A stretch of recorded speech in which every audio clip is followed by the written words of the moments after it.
Good morning everyone. आजच्या लेक्चरमध्ये आपण कार्यप्रवाह म्हणजे काय, प्रभावी कार्यप्रवाहाची वैशिष्ट्ये आणि कार्यप्रवाहात निर्माण होणारे अडथळे तसेच त्यावर उपाययोजना या संदर्भात माहिती बघणार आहोत.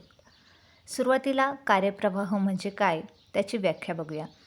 जॉर्ज हेरी या तज्ज्ञाने आपल्याला कार्यप्रवाहाची व्याख्या सांगितली की कार्यालयातील कामकाज हे कमीत कमी कालावधीत महत्तम कार्यक्षमतेने आणि कमी खर्चात पूर्ण व्हावी याकरता कार्याची एका क्रियेकडून दुसऱ्या क्रियेकडे, एका कर्मचाऱ्याकडून दुसऱ्या कर्मचाऱ्याकडे व एका विभागातून दुसऱ्या विभागात नियोजित सहजपणे व निश्चितपणे घडून येणाऱ्या हालचालीस कार्यप्रवाह असे म्हणतात.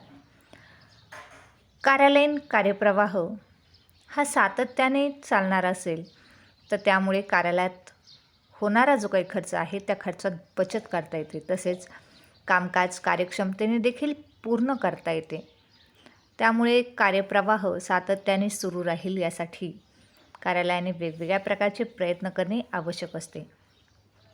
प्रभावी कार्यप्रवाहाची काही वैशिष्ट्ये आहेत. त्यापैकी पहिलं वैशिष्ट्य आहेत नियोजनबद्धता. कार्यालयातील कार्यप्रवाह हा नियोजित असला पाहिजे.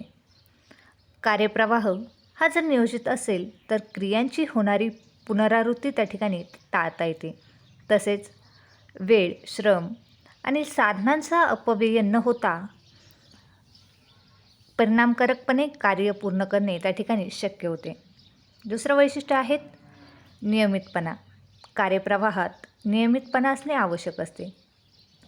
कार्यप्रवाह अशा प्रकारचा असला पाहिजे की ज्यामुळे कार्य एका टप्प्यातून दुसऱ्या टप्प्यात सुरक्षितपणे आणि निश्चितपणे पुढे गेले पाहिजे. तिसरं वैशिष्ट्य आहे प्रमाणित काळ. कार्यप्रवाहाच्या प्रत्येक अवस्थेमध्ये कार्यप्रवाह पूर्ण होण्यासाठी किती वेळ लागेल याचे प्रमाण निश्चित करणे आवश्यक असते आणि त्यासाठीच शास्त्रीय अभ्यास त्या ठिकाणी करावा लागतो, जेणेकरून प्रमाणित काळ निश्चित केला जातो. प्रमाण फल निष्पत्ती. कार्यप्रवाहाच्या प्रत्येक अवस्थेत किंवा टप्प्यावर कार्याचा काही भाग पूर्ण झालेला असतो. ज्या अवस्थेत जो कार्यभाग पूर्ण झालेला असेल तो केलेल्या पूर्वनियोजनाप्रमाणे पूर्ण झालेला आहेत किंवा नाही हे तपासणे आवश्यक असते आणि याची व्यवस्था या कार्यप्रवाहामध्ये असली पाहिजे. म्हणजेच त्या ठिकाणी कार्याचे सिंहावलोकन करता आले पाहिजे. सातत्य. सातत्य हे कार्यप्रवाहाचे पुढचे वैशिष्ट्य आहेत. म्हणजेच कार्यालयातील कार्यप्रवाहामध्ये सातत्य असले पाहिजे. कार्यप्रवाहाचे नियोजन जर व्यवस्थितपणे केले असेल तर कर्मचाऱ्यांना त्यांचे कार्य कार्यक्षमतेने पूर्ण करणे शक्य होते आणि त्यामुळेच त्यांना कुठल्याही प्रकारचा व्यत्यय निर्माण न होता त्यांचं कार्य अखंडितपणे सुरू ठेवणे शक्य होते. प्रभावी कार्यप्रवाहाचे पुढचे वैशिष्ट्य आहेत ते म्हणजे सुरळीतपणा. या ठिकाणी कार्यालयातील कार्यप्रवाह सुरळीत असला पाहिजे आणि त्यासाठी कार्यालयातील व्यवस्थापकांनी योग्य प्रकारची काळजी घेणे आवश्यक असते, जेणेकरून कार्यप्रवाह सुरळीत ठेवणे त्या ठिकाणी शक्य होईल. आणि शेवटचे वैशिष्ट्य आहेत ते म्हणजे अवस्थांचा क्रम. कार्यप्रवाहातील आवश्यक असलेल्या विविध अवस्थांचा योग्य क्रम लावणे हे देखील एक महत्त्वाचे वैशिष्ट्य आहे.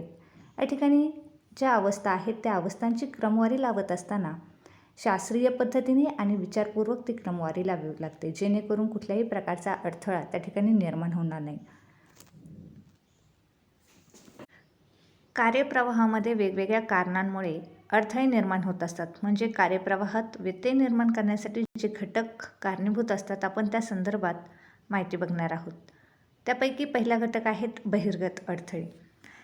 बहिर्गत स्वरूपाचे व्यत्यय हे खालील कारणांमुळे उत्पन्न होत असतात. म्हणजेच त्या ठिकाणी कर्मचाऱ्यांना कार्यालयात भेटण्यास येणाऱ्या व्यक्तींचा न संपणारा ओघ, तसेच कर्मचाऱ्यांची गैरहजेरी, कामाच्या उपकरणामध्ये अचानक होणारा बिघाड या सर्व कारणांमुळे कर्मचारी त्या ठिकाणी विशिष्ट वेळेमध्ये कार्य करू शकत नाही. म्हणजे त्या ठिकाणी कार्य करण्यास कर्मचारी त्या ठिकाणी असमर्थ असतात.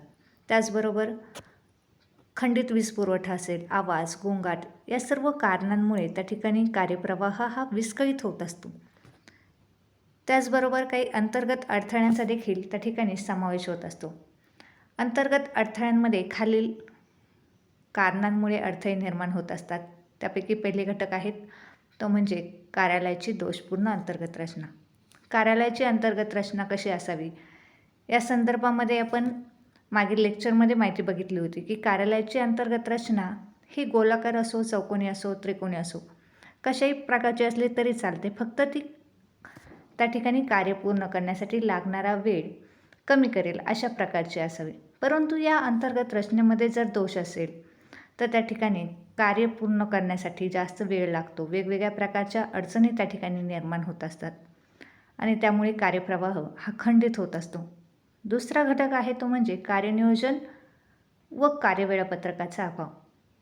कार्यनियोजनाशिवाय व कार्यवेळापत्रकाशिवाय कोणताही कर्मचारी आपले कार्य कार्यक्षमतेने पूर्ण करू शकत नाही. त्यामुळे कोणत्या व्यक्तीने कार्य कुठे करायचे आहेत, केव्हा, कशा पद्धतीने पूर्ण करायचे आहेत याचे योग्य प्रकारचे नियोजन करणं त्या ठिकाणी गरजेचं असतं. परंतु कार्यालयामध्ये अशा नियोजनाचा जर अभाव असेल, कार्यवेळापत्रकाचा जर अभाव असेल तर त्या ठिकाणी कर्मचाऱ्यांमध्ये गोंधळ निर्माण होऊ शकतो. तसेच त्यांना कोणतं कार्य किती वेळामध्ये पार पाडायचं आहे हे न समजल्यामुळे त्या ठिकाणी वेळेचा, श्रमाचा आणि पैशाचा अपव्यय होऊन त्या ठिकाणी कामाचं जे काही अयोग्य वाटप झालेलं असेल त्याच्यामुळे पुनरावृत्ती होऊ शकते आणि कार्यप्रवाहामध्ये वेगवेगळ्या प्रकारच्या अडचणी निर्माण होऊ शकतात. पुढचा घटक आहे तो म्हणजे अप्रशिक्षित कर्मचारी. कार्यप्रवाहातील सातत्य, नियमितपणा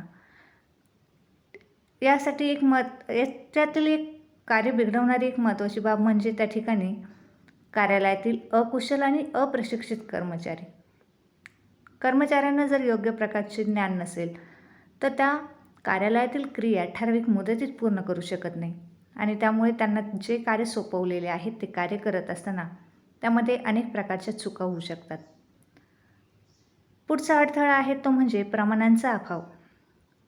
कार्यालयात कोणते कार्य कोणी, किती वेळेत आणि कशा पद्धतीने पार पाडले पाहिजे, तसेच कार्याचा दर्जा काय असला पाहिजे या संदर्भात निश्चित अशी प्रमाणे ठरवून द्यावी लागतात आणि त्यांच्या अभावी कार्याचे योग्य प्रकारचे मूल्यमापन करणे त्या ठिकाणी कठीण होत असते आणि प्रमाणीकरणाअभावी कर्मचाऱ्यांच्या कार्यातील ज्या काही उणिवा आहेत त्या लक्षात येत नाही आणि परिणामी कार्यप्रवाहात अडचणी निर्माण होत असतात. पुढचा अडथळा आहे तो म्हणजे अनियमित कारभार. कार्यालयातील कामकाजामुळे प्रमाण दर दिवशी दरवेळेसारखे राहत नसेल तर कार्यभार अनियमित आहेत असे मानले जात असते. हा कार्यभारातील जो अनियमितपणा आहे तो विशिष्ट काळातील असू शकतो किंवा दररोजचा देखील असू शकतो आणि त्यामुळेच कार्यप्रवाह हा विस्कळीत होऊ शकतो. त्याचबरोबर आवश्यक माहितीचा अभाव असेल तर त्या माहितीच्या अभावी कर्मचाऱ्यांना आपले कार्य योग्य वेळेमध्ये पूर्ण करणे अशक्य होत असते आणि परिणामी कार्यप्रवाह हा खंडित झालेला आपल्याला दिसून येतोय. आणि शेवटचं कारण आहे ते म्हणजे कामाला पोषक नसणारी कर्मचाऱ्यांची मनोवृत्ती.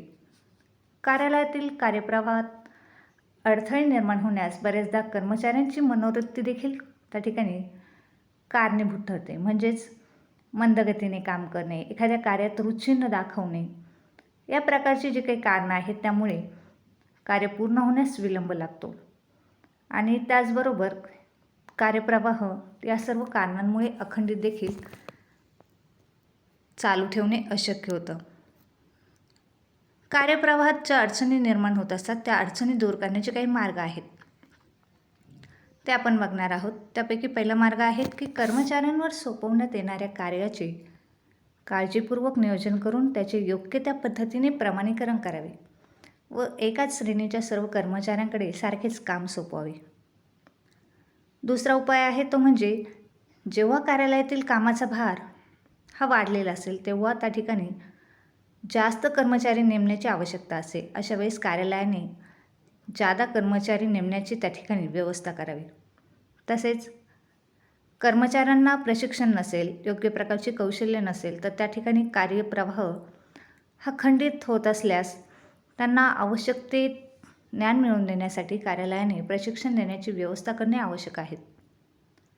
त्याचबरोबर कार्यालयीन कामकाजाच्या योजनेमधील काही दोषांची माहिती कार्यालयाला झाल्यास ते दोष दूर करण्यासाठी प्रयत्न करणे देखील गरजेचे असते आणि कर्मचाऱ्यांचे मनोबल उंचावेल यासाठी सर्व स्तरावर प्रयत्न केले पाहिजे, जेणेकरून कर्मचारी चांगल्या पद्धतीने चांगल्या दर्जाचे कार्य त्या ठिकाणी करू शकेल.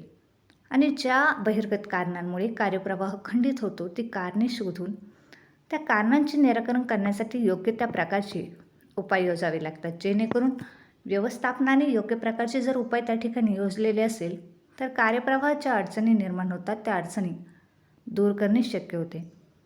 अशा पद्धतीने आपण आजच्या लेक्चरमध्ये कार्यप्रवाह म्हणजे काय, त्यातील अडथळे आणि अडथळे दूर करण्याचे जे मार्ग आहेत त्या संदर्भात माहिती बघितली आणि आपल्याला संघटनात्मक कौशल्य विकास या विषयातील 4 प्रकरणांच्या संदर्भात आवश्यक असलेली संपूर्ण माहिती या व्हिडिओ लेक्चरच्या माध्यमातून देण्याचा प्रयत्न केला आहे.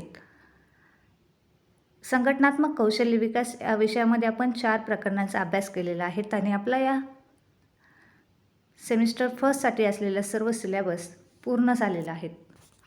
थँक्यू.